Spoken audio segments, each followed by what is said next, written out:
얘기들을 많이 하시더라고요. 자꾸 이렇게 예습하시고 복습하시고 자꾸 반복해서 최대한 이해하실 수 있도록 하셔야지만 좀 이제 점점 가깝게 좀 쉽게 느낄 수 있는 부분이 이 경제 파트입니다. 근데 좀 전에 이제 균형에 대한 여러 가지 예제들을 막 이제 설명을 하다 보니까 막 그림을 가져오죠. 막 가격이 올라간다, 양이 늘어난다, 막 이렇게 얘기를 하다 보니까 조금 이제 헷갈리실 수도 있는데 하나하나 원리를 생각하시면, 그렇죠? 공급은 그대로인데 수요만 증가했다. 굳이 그림을 그리지 않아도 답이 나와요. 그렇죠? 수요만 늘어났으니까 당연히 양이 늘어나면서 가격은 어떻게 됐겠죠? 올라가는 현상이 나타났을 것이고, 그죠? 반대로 수요는 그대로인데 공급만 늘어났다고 생각해 보세요. 공급 물량이 많아지니까 가격은 당연히 어떻게 됐겠죠? 떨어질 거 아니에요, 그죠? 가격은 떨어지고 공급이 증가했다라고 하면 균형량도 늘어나기는 마찬가지입니다. 이런 식으로 굳이 그림을 그려보시지 않더라도요. 그냥 내가 이렇게 이해해서 생각해 보시면 답이 또 나올 수 있는 부분이에요. 자, 그래서 균형점이 결국 이동해서 다니니까 가격과 양이라는 것이 자, 얼마든지 변할 수 있다라는 얘기를 하는 부분이었습니다. 근데 이제 126페이지에 가시면요. 126페이지에 자, 이 단기 균형과 장기 균형이라는 표현이 등장을 해요. 자, 우리가 앞에서 이 수요 공급에 의해서 가격이 결정된다. 그죠? 수요 곡선과 자, 이 공급 곡선이 만나서 가격이 결정된다라는 이 가격 결정 원리를 만든 사람이요. 자, 누구냐? 그죠? 바로 이 마샬이다라는 학자예요. 마샬이. 자, 그래서 우리가 가위로 종이를 자르실 때요. 가위의 윗날로 종이를 자르나요? 아랫날로 종이를 자르나요? 네. 고민하시는 분들이 계신가요? 혹시 결국 이 윗날과 아랫날이 동시에 같이 움직여서 종이를 자르는 게 가위의 원리듯이 결국은 과거 학자들은요. 공급이 가격을 결정한다라고 주장한 학자들도 있었고요. 수요가 가격을 결정한다라고 주장한 학자들이 있었어요. 근데 그걸 결국 절충시킨 사람이 누구냐면 마샬이라는 학자입니다. 그래서 마샬이 결국 자, 어느 한쪽만 있어서는 안 되고 이 수요와 공급이라는 두 개의 날이 만나서 가격이라는 것이 결정된다라는 가격 결정 원리를 만든 사람이 마샬이고요.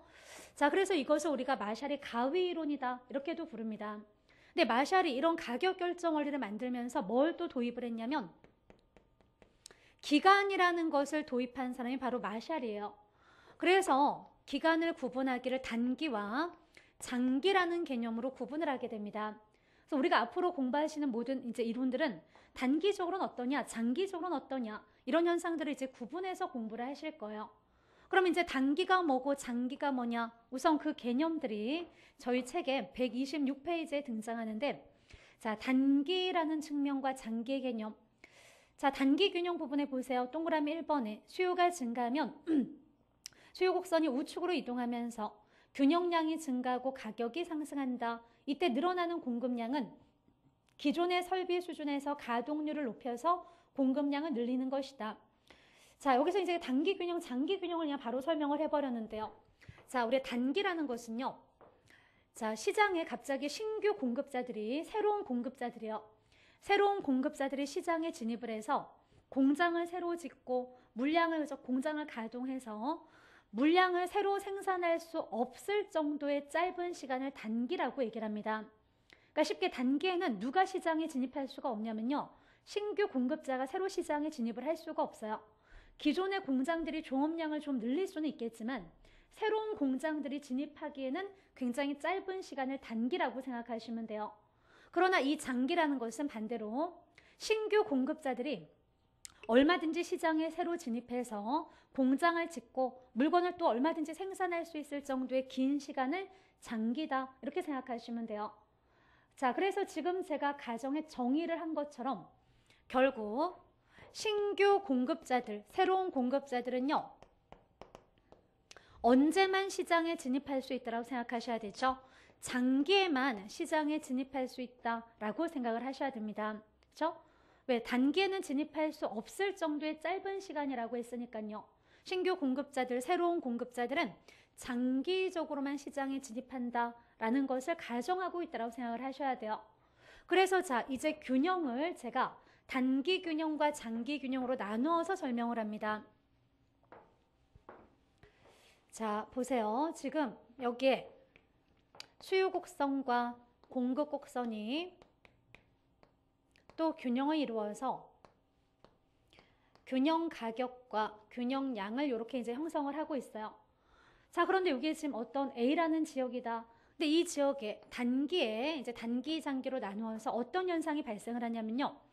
갑자기 어떤 원인에선가 수요가 증가하는 현상이 자, 발생을 하더라는 얘기요. 수요가 증가하더라. 자, 여러 가지 원인들이 있을 수 있어요. 인구가 갑자기 늘어났을 수도 있고요. 또는 자, 갑자기 정부가 그렇죠? 이 지역에다가 여러 가지 혜택을 줬을 수도 있고요. 자, 그래서 어떤 원인에서든 자, 이 지역에 갑자기 수요가 늘어납니다. 그러면 수요가 증가하면 자, 수요 곡선이 어디로 이동을 하죠? 우측으로 이렇게 또 이동하는 현상이 나타날 거란 얘기요. 그러면 여기 있던 균형점이 어떻게 된다라고 했죠? 요 위로 올라가서 가격과 양이 모두 어떻게 된다고요? 가격과 양이 모두 증가한다라고 했습니다. 가격도 올라갈 것이고, 그죠? 양도 늘어나는 현상이 발생을 하더라는 얘기요. 자, 그래서 수요의 증가로 인해서 결국 가격이 어떻게 된다? 상승하는 현상이 발생을 해버립니다. 그럼 만약에 가격이 여기 정상 가격이 1억이었는데요. 수요의 증가로 가격이 쭉 올라가서 1억 5천까지 올라갔다라고 생각을 해보세요. 그러면 기존에 살던 기존의 공급자들은 이미 이 1억이라는 금액에서 정상 이윤을 다 얻고 있었어요. 그런데 어떤 원인에선가 수요가 증가하면서 가격이 올라가 줌으로 인해서 기존의 공급자들은 결국 무슨 이윤을 얻게 된 거죠? 초과 이윤을 얻는다라고 생각하시면 돼요. 물론 나중에 가격이 올라간 다음에 들어오는 신규 공급자들은 초과 이윤을 얻을 수는 없겠죠. 그죠? 이미 이만큼의 가격을 다 지불하고 들어오기 때문에 정상 이윤을 얻을 수 있겠지만 초과 이윤을 얻을 수는 없을 거예요. 그러나 기존의 공급자들은 그죠? 이미 1억이라는 금액에서 정상 이윤을 다 획득했는데 가격이 갑자기 올라가 줬기 때문에요. 이만큼의 결국 초과 이윤을 얻는다라고 할 수가 있습니다. 그러면 자, 가격이 올라가서 초과 이윤이 발생을 하니까 그걸 보고 장기적으로 이제 누가 진입하느냐? 신규 공급자가 시장에 진입한다라고 생각을 하셔야 돼요. 그래서 제가 앞에서 신규 공급자들은 언제만 진입할 수 있다? 장기에만 진입할 수 있다라고 했고요.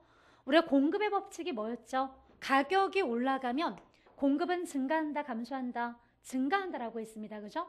그러니까 이 공급자의 태도가요. 가격이 떨어지면 시장을 그냥 나가버리지만 가격이 올라가서 다른 사람들이 초과 이윤을 얻는 걸 보면 자, 그들도 시장에 막 진입하는 현상이 나타난다라고 생각하시면 돼요. 그래서 자, 가격이 올라가는 것을 보고 장기적으로 자, 신규 공급자가 진입하는 현상이 발생을 합니다. 그러면 이 신규 공급자들이 진입을 해서 결국 뭘 증가시킬까요? 공급을 다시 증가시키는 현상이 발생을 해요. 그죠? 그럼 이렇게 공급이 늘어나면 가격이 결국은 올라갔던 가격이 어떻게 될까요? 떨어지겠죠. 그죠? 그래서 자, 그래프상에서도요. 공급이 증가하면 공급 곡선이 우측으로 내려와야 되죠. 자, 공급이 이렇게 자, 우측으로 증가하는 현상이 발생을 해요. 그러면 단기에 요 위에 올라갔던 요 점이 장기적으로 요 밑에까지 내려오는 현상이 나타납니다. 그러면 가격과 양이 어떻게 됐을까요? 자, 보시면 가격은요. 균형 가격은 다시 결국 떨어져서 얼마로 돌아왔죠? 1억으로 돌아오는 현상이 발생을 해요.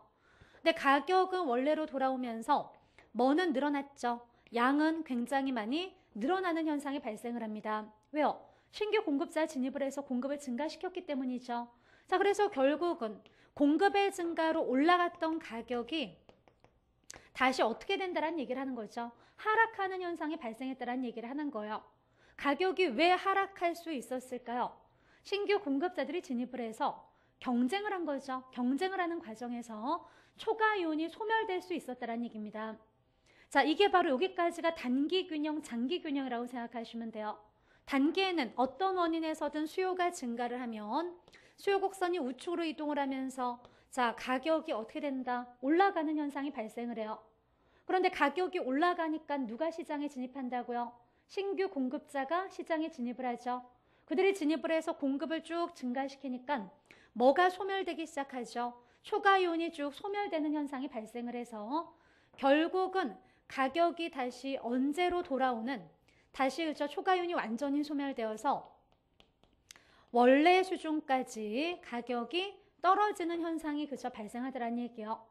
그래서 단기에는 잠깐 올라갔던 가격이 장기적으로는 다시 원래로 돌아왔다는 얘기죠. 가격이 하락하는 현상이 나타난다. 여기까지가 바로 장기 균형이다라고 할 수가 있습니다. 지금 제가 설명드린 내용을 저희 책에서 126페이지에 그 네모 1번에 가로 1번 단기 균형과 장기 균형 부분에서 설명을 하고 있어요. 단기 균형 한번 다시 읽어볼까요? 동그라미 1번에 수요가 증가하면 수요 곡선이 어디로 이동한다라고요? 우측으로 이동을 하면서 우측으로 이동을 하면 균형량이 어떻게 되죠? 증가하고 균형 가격도 상승한다라고 했습니다. 이때 늘어나는 공급량은 기존의 설비 수준에서 가동률을 높여서 공급량을 늘리는 것을 의미한다. 그 말은요. 수요 곡선이 우측으로 이동을 해서 가격도 올라가고 양도 늘어났잖아요. 그죠? 근데 여기서 양이 늘어난 것은 신규 공급자가 진입해서 늘어난 게 아니란 얘기예요. 신규 공급자들은 언제만 진입할 수 있다? 장기에만 진입할 수 있다라고 했죠. 그죠? 그럼 여기에 단기에 이만큼 늘어난 것은 기존의 공장들이 가동률을 좀 높였을 뿐이지 신규 공급자가 진입한 것은 아니다라는 뜻으로 의미를 표현을 하고 있습니다. 그러면 장기적으로 가면 어떤 현상이 발생을 하죠? 동그라미 1번에 가격이 상승하면 공급자들 입장에서 기존의 공급자들이죠. 1억에 살던 사람들, 그죠? 그럼 기존의 공급자들 입장에서 초과이윤이 발생을 해요. 그러면 이 초과이윤이 발생하면 이러한 초과이윤을 노리고 누가 진입한다고요? 장기에 진입하는 거죠. 신규 공급자들이 시장으로 진입해 들어오거나 기존 공장에서 설비를 증설한다. 이때 신규 공급자들은 초과이윤이 없어질 때까지 공급량을 늘리게 될 거란 얘기예요. 그래서 결국 공급량을 쭉 증가시키면 초과이윤이 완전히 소멸되면서 가격은